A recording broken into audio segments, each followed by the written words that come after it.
ညူပါစီသူဘဝကိုဘဝညအမောင်လာရောင်နေတော့အေးချမ်းမှာပဲရင်ကိုပွင့်မ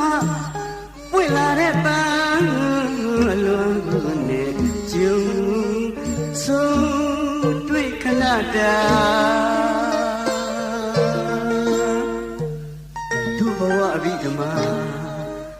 တူနဲ့တူစေတနာစာလာအတွေ့ဝေဒနာကဘာတရားဝေရဖို့လိုခဲ့ရင်ပြေးရဖို့ချီလန်းများတာအာကိုစရာအစ်စ်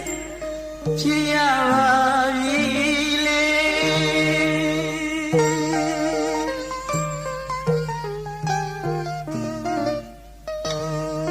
သူကိုချစ်ရသောကြောင့်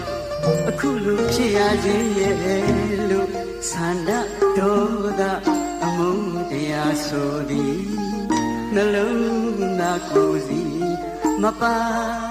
ခဲ့ပါပြီအချစ်ခင်မပြတ်တည်မို့အပြစ်မနေရတော့လေရှင်လျက်နဲ့တည်းတို့အသေးများရင်တွေနေလို့ပူရင်တော့မှပြုခဲ့ကြသစ္စာမှန်မြင်အတုံးမဲ့လာမြတ်တာအင်းတရားဝင်ရှိဘူးခဲ့ပြီလေ